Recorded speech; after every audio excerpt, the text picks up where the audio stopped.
नमस्कार, मी भावना दिलीप चंदवानी. हितगुज मध्ये आपलं सर्वांचं स्वागत. या कार्यक्रमामध्ये आपण आरोग्याशी संबंधित विविध विषयांवर चर्चा करत असतो आणि तज्ञांकडून माहिती जाणून घेत असतो. आज देखील आपण एका वेगळ्या विषयावर खरं तर चर्चा करणार आहोत. विषयाचं नाव आहे गायनाकोमास्टिया आणि याविषयी आपल्याला माहिती देतील डॉक्टर विनोद पाचडी सर. सुरुवातीला आपण त्यांचं स्वागत करूया. नमस्कार डॉक्टर. नमस्कार. डॉक्टर विनोद पाचडे हे PVR एस्थेटिका कॉस्मेटिक सर्जरी सेंटरचे संस्थापक आणि संचालक आहेत. प्लास्टिक कॉस्मेटिक आणि पुनर्रचनात्मक सर्जन सल्लागार म्हणून देखील ते काम बघतात. सरांनी MBBS, MS, AMCH यासह plastic surgeon DNB plastic surgery fellow American college of surgeon येथून केलेला आहे. तसंच एशिया बुक ऑफ रेकॉर्डचे ते विजेता देखील आहेत. त्यांनी 1000 अधिक कॉस्मेटिक आणि प्लास्टिक सर्जरी देखील केलेल्या आहेत. आता आपण विषयाला सुरुवात करूया. सर, आजचा विषय अतिशय वेगळा आहे. खरं तर माझ्यासाठी किंवा आपल्या सगळ्याच प्रेक्षकांसाठी हा विषय वेगळा असून विषयाचं नाव जसं मी सांगितलं की गायनाकोमास्टिया. सुरुवातीला मला हेच जाणून घ्यायचं आहे की गायनाकोमास्टिया म्हणजे नेमकं काय असतं आणि ह्याची लक्षणं नेमकी काय काय असतात. हा जो आजार आहे हा आजार कोणता आहे? सर्वात पहिले गायनेकोमास्टिया म्हणजे पुरुषांमध्ये होणारी स्तनांची वाढ. आपण साधारणपणे बघितलं असेल की महिला आणि स्त्री आणि पुरुष या दोघांमध्ये स्त्रियांमध्ये जनरली स्तन विकसित असतात आणि पुरुषांमध्ये ते अविकसित असतात. त्याचं मुख्य कारण असं आहे की पुरुषांमध्ये हॉर्मोन्स असतात टेस्टोस्टेरॉन आणि स्त्रियांमध्ये हॉर्मोन्स असतात इस्ट्रोजन. या दोघांमुळे स्त्रियांमध्ये इस्ट्रोजनमुळे ब्रेस्ट डेव्हलपमेंट म्हणजे स्तनांची डेव्हलपमेंट होत असते आणि पुरुषांमध्ये ती होत नाही. किशोरवयीन वयामध्ये जेव्हा मुलं वयात येतात म्हणजे चाइल्डहूडपासून जेव्हा ते अडल्ट बनतात अशा वेळेस हॉर्मोनचे लेवल अचानक वाढते. अशा वेळेस टेस्टोस्टेरॉन आणि इस्ट्रोजन या दोघांच्या असमतोलपणामुळे त्यांच्यामध्ये स्तनांची वाढ होते आणि ती वाढ 1-2 वर्षामध्ये कमी सुद्धा होते. अच्छा. ज्या मुलांमध्ये किंवा ज्या पुरुषांमध्ये ही कमी होत नाही त्यांना गायनेकोमास्टियाचा त्रास हा उद्भवतो. त्यामुळे अशी कुठल्याही एखाद्या व्यक्तीला गायनेकोमास्टिया आहे असं आपल्याला म्हणायचं असेल तर आपल्याला त्या व्यक्तीला ॲटलिस्ट वयाच्या 18व्या वर्षापर्यंत वाट बघावी लागते. कारण हा जनरली असा आहे की तो 2 किंवा 3 वर्षामध्ये कमी होतो. अच्छा, म्हणजे 1 ते 2 वर्ष लागतात ह्याला कमी होण्यासाठी. आणि सर, असं होण्यामागची नेमकी नक्की कारणं काय असतात? म्हणजे हा आजार होतो पण हा आजार होण्यामागची नेमकी कारणं काय आहेत? कारण जसं मी आधीही सांगितलं की गायनेकोमास्टिया किंवा पुरुषांमध्ये असणारी स्तनवाढ ही जनरली हॉर्मोन्समध्ये झालेल्या असमतोलामुळे असते. मी आधी सांगितलं की इस्ट्रोजन हे सक्रिय असतं स्त्रियांमध्ये आणि टेस्टोस्टेरॉन हे सक्रिय असतं पुरुषांमध्ये. किशोरवयीन वयामध्ये जेव्हा मुलं वयात येतात किंवा अडल्टमध्ये जातात अशा वेळेस इस्ट्रोजन आणि टेस्टोस्टेरॉन या दोन्ही हॉर्मोनचा असमतोलपणामुळे हा गायनेकोमास्टिया उद्भवतो. आता या असमतोलाचं काय काय कारणं आहेत तर याच्यामध्ये एकतर किशोरवयीन अवस्था, दुसरं वेगवेगळे आजार आहेत जसं की मूत्रपिंडाचे आजार, त्याला आपण किडनी फेल्युअर असं म्हणतो, end stage renal disease, liver cirrhosis याच्यामध्ये येतं. याच्यामध्ये काही जन्मताच असलेले आजार आहेत, त्याच्यामध्ये क्लीन फिल्टर सिंड्रोम हा प्रामुख्याने जाणवतो, त्याच्यामध्ये होतात. आणि आता काही दिवसांपासून प्रकर्षाने जाणवत येणारे म्हणजे ओबेसिटी. अच्छा. ओबेसिटी हे त्याचं कारण याच्यासाठी आहे की जेवढं फॅट आपल्यामध्ये असतं तेवढंच इस्ट्रोजन नावाचं जे हॉर्मोन आहे ते ब्लडमध्ये आल्यानंतर त्याचं टेस्टोस्टेरॉन जे हॉर्मोन आहे ते ब्लडमध्ये आल्यानंतर त्याच्यामध्ये इस्ट्रोजनमध्ये कन्वर्ट होतं आणि त्याचाच परिणाम इस्ट्रोजन हे ब्रेस्ट डेव्हलपमेंटसाठी उपयोगी असतं. त्याच्यामुळेच की त्या व्यक्तींमध्ये ब्रेस्ट डेव्हलपमेंट वाढते. मला आधी सांगायचं राहिलं की याची लक्षणे काय काय असतात. हा, त्या विषयावर आपण बोलणारच आहोत पुढे. जसं तुम्ही कारणं सांगितली तसं मला हे जाणून घ्यायचं आहे की सुरुवातीला आपण लक्षणं जाणून घेऊया आणि त्यानंतर टेस्ट संदर्भात बोलूया. हां, तर लक्षणं काय काय असतात? हां, लक्षणं मी जसं आधी सांगितलं की पुरुषांमध्ये असणारी स्तनवाढ म्हणजे आकाराने ती साईज, ब्रेस्टची साईज ही मोठी असते आणि कधी कधी तर एवढी मोठी असते की ती अगदी स्त्रियांमध्ये असते तेवढी असते. अच्छा. दुसरी गोष्ट त्याच्यामध्ये कधी कधी दुखतं पण, म्हणजे त्याला pain in the breast, sir दुखणे हा पण त्याच्यामध्ये असतो. कधी कधी त्याच्यामध्ये डिस्चार्ज म्हणजे पाणी येणे, निप्पलच्या जागेवरून पाणी येणे हा पण त्याचं एक लक्षण आहे. परंतु या सर्व कारणांसाठी खूप कमी वेळा पेशंट्स किंवा मुलं आमच्याकडे येतात किंवा कुठल्याही डॉक्टरांचा सल्ला घ्यायला येतात. सगळ्यात महत्त्वाचं कारण आताच्या जनरेशनमध्ये आहे, कारण सध्या तुम्हाला माहिती आहे की फॅशनला खूप महत्त्व आहे अर्थात. सध्या, आणि तंग कपडे घालणे किंवा टाईट टी शर्ट घालणे हे आजकालचं फॅशन आहे. किंवा मित्रांबरोबर स्विमिंग करणे वगैरे. तर हे सर्व मुलं जस्ट आपल्या छातीचा आकार हा नॉर्मलपेक्षा मोठा आहे म्हणून ते आपल्या मित्रमैत्रिणींमध्ये उघड्या अंगाने ॲटलिस्ट स्विमिंग पूलवर वावरू शकत नाही. हा एक. किंवा मग त्यांच्यासमोर कपडे चेंज करताना त्यांना संकोच निर्माण होतो आणि मग याच्यातूनच त्यांचं कुठेतरी एक भावनिक समस्या निर्माण होते आणि त्यांना नैराश्यामधून जावं लागतं. आणि याच कारणासाठी की काय की मोस्ट ऑफ द म्हणजे सगळेचे सगळे पेशंट्स किंवा रुग्ण आमच्याकडे ट्रीटमेंटसाठी येत असतात. तर मला असं वाटतं की लक्षणामध्ये सगळ्यात पहिलं लक्षण हे असतं की मी टाईट टी शर्ट घालू शकत नाही किंवा मी कुणासमोर चेंज करू शकत नाही किंवा स्विमिंगमध्ये जाताना की दुसऱ्यांसमोर येऊ शकत नाही. ही त्याची महत्त्वाची कारणं आहेत. आणि बाकीचे ऑफकोर्स की त्यांच्यामधून पाणी येणे किंवा दुखणे किंवा स्तनांमध्ये कोमलता असणे वगैरे वगैरे असे सिम्पटम आहेत. अर्थात. तर एकूणच कारणं जशी तुम्ही सांगितली आणि आपल्याला 18 वयापर्यंत खरं तर वाट बघावी लागते की हा जर आजार असेल तर ते डिटेक्ट होण्यासाठी तो आपोआप कमी होतो. अच्छा.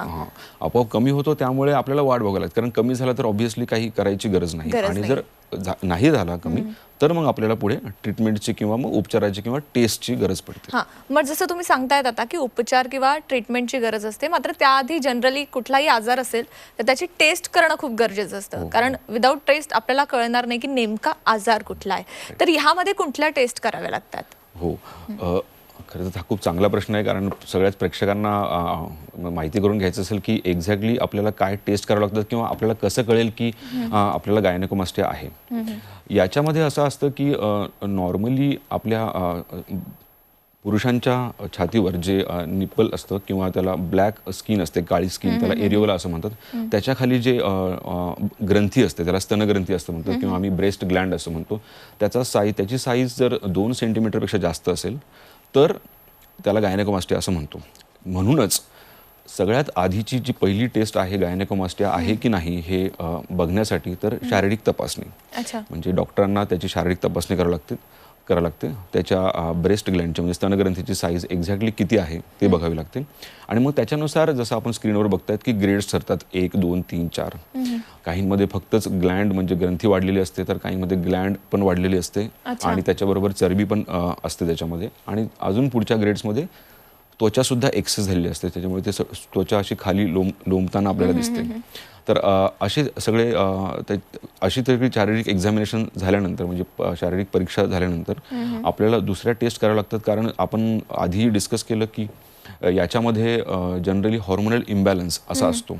मग हॉर्मोनल इम्बॅलन्सचे जे काही त्याच्यामध्ये कारणं असतील ते आपल्याला सगळ्यात आधी शोधावे लागतात. आणि ते शोधण्यासाठी आपल्याला काही टेस्ट करावं लागतात. तर तुम्हाला आधी सांगितलं की ज्याच्यामध्ये किडनी फेल्युअर आहे, मग ऑब्व्हियसली आपल्याला किडनीच्या काही टेस्ट कराव्या लागतील. किंवा लिव्हर सिरोसिस आहे तर लिव्हर फंक्शन टेस्ट करावे लागतील. आणि दुसरी आणि सगळ्यात महत्त्वाची गोष्ट म्हणजे हॉर्मोन्स ज्यांचं इम्बॅलन्स आहे ते आपल्याला जाणून घ्यावं लागेल. तर इस्ट्रोजन आणि टेस्टोस्टेरॉन हा तर बेसिक टेस्ट आहे जेव्हा एखाद्या पेशंटला गायनेकोमास्टिया आहे असं आपल्याला वाटतं किंवा त्याला निदान करून घ्यायचं आहे. तर अशा वेळेस हॉर्मोन्सची लेवल, किडनीच्या फंक्शन टेस्ट आणि लिव्हरच्या फंक्शन टेस्ट म्हणजे लिव्हरच्या टेस्ट ह्या सगळ्या आपल्याला कराव्या लागतात. आणि शारीरिक चाचणी म्हणजे शारीरिक तपासणी ह्या सगळ्या टेस्ट झाल्यानंतरच आपण त्याच्या निदानाकडे जाऊ शकतो. रक्तांच्या म्हणजे हॉर्मोन्स, किडनी फंक्शन टेस्ट आणि लिव्हर फंक्शन टेस्ट हे सगळं झाल्यानंतर या सगळ्यांमध्ये त्याचे रिपोर्ट्स जर नॉर्मल असतील तर मग आपण असं म्हणतो की हा किशोरवयीन वयोगटामध्ये आलेला गायनेकोमास्टिया आहे. आणि मग आता त्याला आपल्याला ट्रीटमेंटची गरज आहे. अदरवाईज असं असतं की आपल्याला जर कारण सापडलं तर आपण ते कारण ट्रीट करतो आणि मग ती कारण ट्रीट केल्यानंतर म्हणजे ती ट्रीटमेंट केल्यानंतर आपोआपच तो गायनेकोमास्टिया हळूहळू कमी होतो. कमी होतो. डॉक्टर, ह्याच्यावर ट्रीटमेंटचीच गरज आहे का? जर ट्रीटमेंट केलं नाही तर ह्याच्यामध्ये काही साईड इफेक्ट आपल्याला पुढे जाऊन दिसून येतात का? गायनेकोमास्टियावर खरं तर उपचार करणं आवश्यक का आहे? गायनेकोमास्टियावर उपचार करणं आवश्यक आहे. त्याचं मी आधी कारण सांगितलं की सगळ्यात महत्त्वाचं कारण आणि ज्यासाठी आमच्याकडे पेशंट्स किंवा मुलं येतात ते म्हणजे त्यांचं ते जे त्या नैराश्यातून जात असतात. म्हणजे एक भावनिक समस्या त्यांच्यासमोर असते की ते कुणासमोर असं स्विमिंग पूलवर वगैरे उघडे वावरू शकत नाही, कारण त्यांच्या स्तनांचा आकार हा नॉर्मलपेक्षा मोठा असतो. हे एक त्याचं प्रामुख्याने कारण आहे.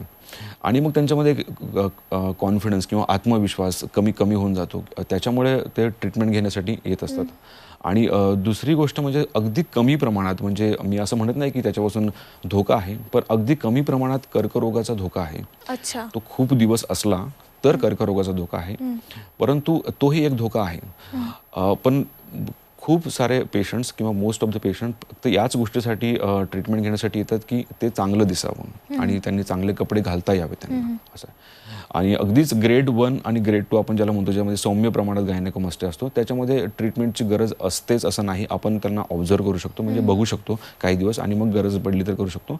पण ग्रेड 3 आणि ग्रेड 4 यांच्यामध्ये ट्रीटमेंट करायची गरज पडतेच. अर्थात म्हणजे ग्रेड 3 आणि ग्रेड 4 पर्यंत जर हा आजार पोहोचला असेल तर त्याला उपचाराने ठीक करता येऊ शकतं. डॉक्टर, ह्याच्यामध्ये उपचार कोणते आहेत? खरं तर सगळ्यात महत्त्वाचा प्रश्न, कारण आतापर्यंत आपण बोलत होतो की उपचार करणं गरजेचं आहे, मात्र ते उपचार केले कसे जातात आता हे जाणून घेणं गरजेचं आहे. उपचारामध्ये खरं तर काही वर्षांपासून खूप जास्त डेव्हलपमेंट झाली आहे. आधी फक्तच मेडिकल लाईन ऑफ ट्रीटमेंट, म्हणजे फक्तच गोळ्या आणि औषधे यांच्यानुसार त्याची ट्रीटमेंट करायची. परंतु मी असं सांगेन की कुठल्याही गायनेकोमास्टियाचा उपचार करण्याच्या आधी त्याची कारणं जाणून घेणं खूप गरजेचं आहे. एकदा का आपल्याला कारण कळलं की त्या कारणाची जर आपण कारणावर जर उपचार केले, जसं की त्याला किडनी डिसीज आहे किंवा लिव्हर डिसीज आहे किंवा एखादा सिंड्रोम आहे, क्लेनफिल्टर सिंड्रोम, ज्याच्यामध्ये आपण विशेषतः हा बघायला मिळतो, याची जर ट्रीटमेंट चालू केली तर तो हळूहळू कमी व्हायला मदत होते. आणि दुसरं म्हणजे अजून कुठल्या गोष्टींमुळे, जसं की आजकाल अंमली पदार्थांचं सेवन आपण बघतो, याच्यामध्ये खूप सारे यंग मुलं त्याच्यामध्ये आहेत, तर त्याच्यामुळे सुद्धा गायनेकोमास्टिया येतो. मग आपल्याला त्याचं सेवन बंद केलं की ती पण एक ट्रीटमेंटचाच पार्ट आहे. म्हणजे ते बंद करणे म्हणजे ही ट्रीटमेंट आहे, तो आपोआप कमी होतो. आता हे कारणं नसतील आणि या कारणाशिवाय आपल्याला काही कारण समजलं नाही रक्ताच्या चाचण्यावरून किंवा शारीरिक परीक्षेवरून, मग अशा वेळेस पेशंटला सर्जरीची गरज पडते. सर्जरीमध्ये साधारणतः असं आहे की गायनेकोमास्टियामध्ये 2 पार्ट असतात. एक तर एक्सेस चरबी, म्हणजे खूप जास्त चरबी त्या स्तनांच्या आतमध्ये डिपॉझिट झालेली असते, आणि दुसरं म्हणजे स्तनग्रंथी, ह्या दोघांची वाढ झालेली असते. म्हणून आताच्या नवीन पद्धतीनुसार आपण जी ट्रीटमेंट करतो त्याच्यामध्ये लायपोसक्शन, म्हणजे चरबी शोषून घेणे पहिलं, आणि दुसरं म्हणजे ती जी ग्रंथी आहे ती काढून टाकणे. तर ह्या दोन्ही ट्रीटमेंट एकाच वेळेस होतात, पण त्या ट्रीटमेंटचे 2 पार्ट आहेत, म्हणजे सर्जरीचे 2 पार्ट आहेत. एक म्हणजे चरबी शोषून घेणे आणि दुसरं म्हणजे ग्लँड काढून घेणे, म्हणजे स्तनग्रंथी काढून घेणे. हे दोघंही प्रोसिजर एकाच ऑपरेशनमध्ये होतात, पण त्याची प्रोसिजर आहे. दुसरी पुढची गोष्ट म्हणजे की ऑपरेशन कसं करतात आणि काय करतात ते आपण त्याच्यावर बोलूया. तर ऑपरेशनच्या आधी पेशंटला काही गोष्टी आपल्याला, म्हणजे जे बेसिक आहे, म्हणजे नॉर्मल रक्त चाचण्या त्या कराव्या लागतात, आणि नंतर मग तो ॲडमिट होऊन आपण त्याला सर्जरीसाठी पोस्ट करतो. तर सर्जरी जेव्हा पोस्ट करायचं असेल तेव्हा आपण पेशंटला सांगतो की आपल्याला काय काय आधी करायचं आहे, म्हणजे त्याला काउन्सिलिंग असं म्हणतात. काही मुलं अगदी नैराश्यातून जात असतात, त्याच्यामुळे त्यांना हे पण सांगावं लागतं की आपल्याला सर्जरी केल्यानंतर बऱ्याचशा गोष्टी म्हणजे नॉर्मल होणार आहेत, आणि ब्रेस्टची साईज आहे, स्तनांची साईज ती अगदी नॉर्मल होणार आहे. अर्थात म्हणजे काउन्सिलिंग करणं देखील तेवढंच महत्त्वाचं असतं. सर, शस्त्रक्रियेनंतर डाग राहून जातात का, किंवा जर ते डाग असतील तर त्याच्यावर काही उपचार आहेत का? आता ह्या नवीन पद्धतीनुसार खरं तर डाग नावाचं काही राहिलं नाहीये, कारण डाग अगदीच राहतच नाहीत. त्याच्या आधी मला सांगावं लागेल की या शस्त्रक्रियेची एक्झॅक्ट प्रोसिजर कशी असते. त्याच्यामध्ये असं असतं की पहिले लायपोसक्शनच्या द्वारे आपण पूर्णच्या पूर्ण चरबी शोषून घेतो आणि ती शोषून घेण्यासाठी अगदी छोटंसं कट घेतात, म्हणजे स्तनग्रंथीच्या खालीच. आणि दुसरं म्हणजे जी आपल्याला स्तनग्रंथी काढायची असते त्यासाठी जो आपल्या चेस्टवर जो ब्लॅक कलरचा एरिओला ज्याला म्हणतो तो आणि नॉर्मल स्किन यांच्यामध्ये जो हे असतो एक जंक्शन असतं, त्याच्यावर आपण छोटासा कट घेतो आणि तिथून ग्लँड काढतो. त्याच्यामुळे या सर्जरीनंतर आपण जे टाके मारतो ते अगदी अतिसूक्ष्म असतात आणि ते नंतर माहिती दिसून पडत नाही. स्क्रीनवर तुम्हाला काही रिझल्ट्स दिसत असतील त्याच्यातून तुम्हाला समजेल की त्याच्यानंतर काहीच दिसत नाही.